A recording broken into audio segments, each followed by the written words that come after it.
Welcome to the Numerology and Astrology for July 19th, 2021. If you add all those numbers together, you get the number 22, and if you add 2 and 2 together, you get the number 4. The number 4 is the number of balance, communication, cooperation, individuality based on stability and perspective. And so, needless to say, right now, the number 4 is a delicate dance, and it requires a type of art in communication and cooperation among individuals that struggle to find that middle ground. Balance, the number 4, is the key to all things in this realm, but it is in constant flux and change. Maintaining that balance requires the flexibility of a flying bird in strong winds, the gentleness of a deer walking into a familiar meadow, and the determination of a mountain lion on the prowl. We have all been challenged in the last 2 years in ways we never wanted or expected, and yet here we are, and it is us that has changed, and it is us stopping our old patterns that has helped the environment, and it has made us take a look at what is really necessary in our lives.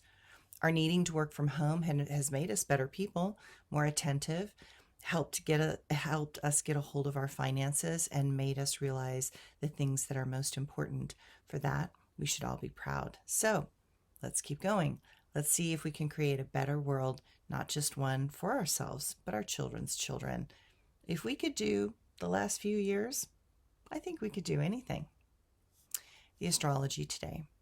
The moon will be in the penetrating sign of Scorpio until dinner time. Then it will move into Sagittarius and give us all a strong and adventurous spirit. Let's put it to good use. Might be some time for outspoken change. Mercury squares Chiron in the morning, and that can make things a bit awkward and overly sensitive to any feedback. Doubt is good for checking and making sure so that our directions are certain and our intentions are pure. The sun semi-sextiles Venus, and it makes that desire to connect in loving ways stronger and comfort a bigger goal. Do not let the tones of tension make you feel uncertain or indecisive.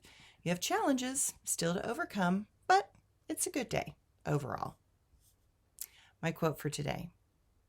Within the realms of time and space, may the universe give us all grace.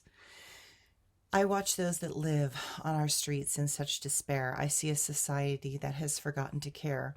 Such souls exist in the lost places of their minds because life to them is cruel and painfully reminds.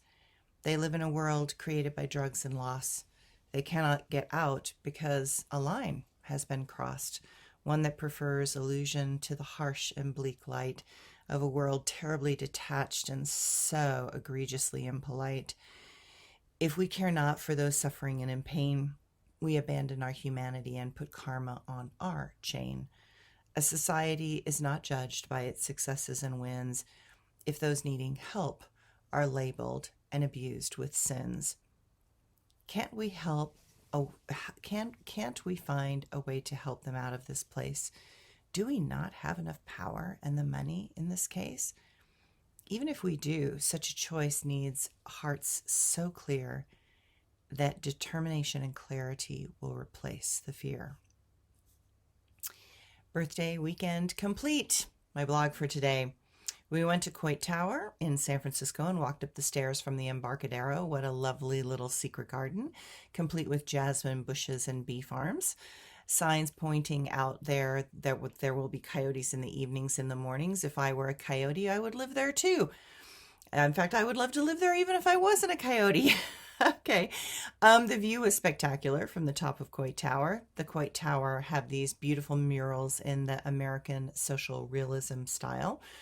That just happened to be a pilot project from the Public Works of Art project.